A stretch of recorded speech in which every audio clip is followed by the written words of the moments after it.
This week on How to Get Lost in WA, we check out the stunning Jewel Cave and all the crazy formations inside it. I nearly get blown off a cliff by the wind as we check out the beautiful Cape Leeuwin Lighthouse. And I go to Bunnings to try to fix my tripod on the way to Dunsborough. Morning guys, so today Kiz and I are heading out to Jewel Cave to do some caving, which is really exciting. I've done a lot of caving in the past at Buchan and in New Zealand, so this will be really cool to see a whole new cave. You excited? I'm always excited. I love caving, so hopefully we don't die. So we spent a fair bit of the morning getting the maps out and just planning what we were going to do for the next few days. Because the WA school holidays were coming up, we had to pre-book everything because all the caravan parks and bits and pieces were going to book out pretty quick. And then after that we headed to the stunning Jewel Cave, which was just a little bit north of where we were staying in Augusta. The Jewel Cave is the biggest cave in the area. There's a lot of caves in the Margaret River area, and we figured this one would be the best one to do because it's got some incredible stalactite and stalagmite formations, as well as a lot of Tasmanian tiger fossils, which I'm super interested in. This cave goes down to 83 meters, so it's quite a deep cave and it's quite dark down there as well. This is Steph, and she was going to be our tour guide for the day. She was absolutely incredible and she could literally answer any of the curly questions that I threw at her. It's because I open it up in the morning and like it's so eerie. Oh, it would be. So you just come through every morning and yeah, so I got to unlock it and I got to test the CO2 and that's so cool. It's cool. Like, it's a really cool job. Yeah, it's really awesome. It's crazy quiet. It doesn't really echo like you'd expect it to. So Steph did a great job at explaining the most famous thing about the cave, which is the fact that it has, I think, like the longest straw formations in the world, which is when the calcite crystal builds up in a really long skinny formation. It's quite incredible. She explains it really well in this video, so if you're interested in listening to it, by all means go ahead, but if it doesn't interest you, it's a little bit long, so by all means skip ahead to the good stuff. All the formations in this cave, they're coming from the limestone. It's called calcite crystal. Now for calcite crystal to happen, you need rain to fall through the sky. CO2 absorbs into the droplets of water, and this makes the water slightly acidic. So when it hits the ground, percolates its way through the limestone, it dissolves it, creates what we call calcium carbonate solution. And then another droplet comes through and another rim of calcite crystal builds. So this slowly gets longer and forms these formations over here. See those long skinny ones? Oh, so these ones are known as straws. And that really long one is 5.43 meters long. It's the 4th longest straw in the world. So after that we explored further into the cave, and there were these crazy formations that I've never seen before that grow out at really strange angles, and Steph did her best to explain, as you'll see in this footage, but essentially they don't know why they grow at these weird angles. Scientists still haven't worked it out, which is kind of frustrating. Listen to rules, they defy gravity, and even scientists can't fully agree on how they're formed. That must be so frustrating. Yeah. So all they can really say is that there must be like a weakness in the side of the straw, and that solution's kind of made its way out, used a bit of capillary action to keep going, but they're not 100% sure on it. what do you think of that? It was so cool. Yeah? I'll never get sick of caves, no matter how many caves I do. I will never get sick of them. What did you come for, the pizza or the cave? Oh, the pizza's looking like that. Came for the cave, stayed for the pizza? Yep. What happened to you today, bub? To me or my windscreen? The windscreen. Yeah, it seems like someone's hit it with something, but it's quite shattered on the front. I don't think someone did it. I think something fell on our car, or something flew into our car. So I just fell into the deepest sleep ever. We just got back from caving and I passed out Look at those lines in the tent.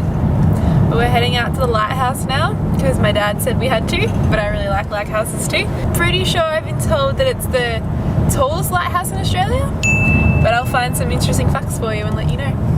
It's a pretty big lighthouse. Dang, it's an enormous lighthouse.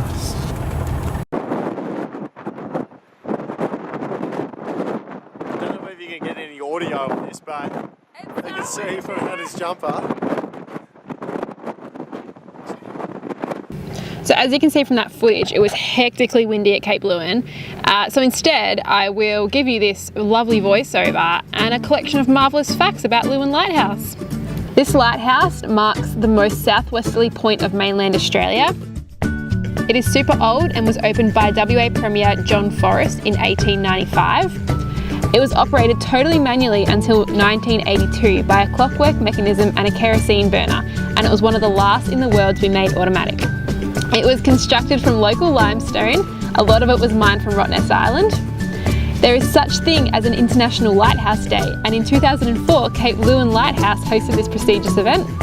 The lighthouse is still functioning and now serves as an important weather station, and the lighthouse overlooks the point where the Southern and Indian Oceans meet.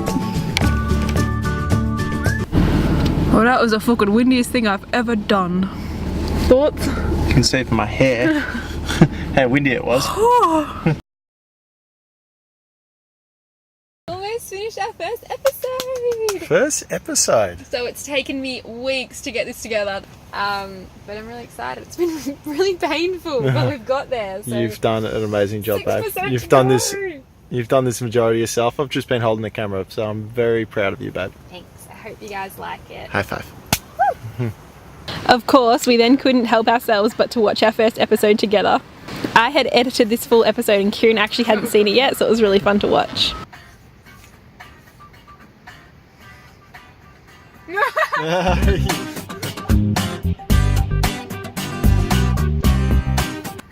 Nah, re-edit. You can't put that in.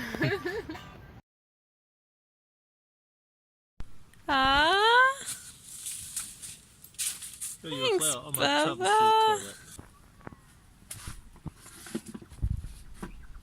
Just me again. It's something like a week and a half later and I'm just editing up this video to release next week for you guys. This day when we travelled from Augusta to Dunsborough, I was actually not very well, and you can see in the footage that I was not looking my sharpest. But we didn't film a lot, so the only bits we filmed was when we went to Bunnings to try to fix my tripod. So I'll show you that bit. We also went to Temper Temper, which is a stunning chocolate factory in Margaret River. But we didn't take a lot of footage just because I was feeling super unwell. So hope you still enjoy this, but it does get a little patchy. This is the tiniest Bunnings I have ever seen. It's like a little supermarket. It's literally smaller than Coles. We're very. So I picked up my tripod the other day and a bolt fell out of it. I didn't know where the bolt came from, so I just put it aside and thought, it'll be alright. Found out that bolt is what stabilizes the head of my tripod, so I haven't been able to use my tripod for the last 9 days. So we're going to go into Bunnings now and try and find a bolt to fix it, so it is usable, because it's driving me bonkers.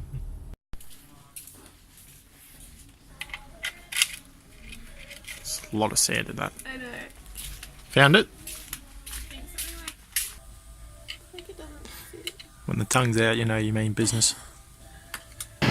So anyway, I swear we persisted at this bolt finding mission for about 45 minutes, I kid you not, and we just had absolutely no luck. So feeling a bit dejected and a bit frustrated and also sick at the same time, we ended up leaving and we continued up through Margaret River to Temper Temper to have lunch. And Temper Temper is quite a well-known chocolate factory in Margaret River and it is beautiful. The lady there was so lovely and we tried heaps and heaps of different chocolates, and we actually bought 4 different types of chocolates from her. And we also had a DIY hot chocolate, which was so good. So we finished our drive up to Dunsborough, set up camp at the Dunsborough Caravan Park and basically just packed it in for the night. We were exhausted. So while I'm here, I might as well just tell you what's going on next week for you guys. In next week's episode, we explore Dunsborough. So we go out to Cape Naturalist and try to find the lighthouse, but don't have all that much luck. But we do stumble upon an incredible beach that I don't think anyone's ever explored before. I'm sure they have, but it was freaking stunning. So thanks for watching this week, guys. Really appreciate it. If you are enjoying these videos, we're really grateful for your feedback each and every week. But make sure you like and subscribe because it really helps us out with all that boring analytic statistical stuff. But we're glad you are enjoying them so far, and stay tuned for next week. Peace, guys. It's nice to be alive. It's nice to be alive.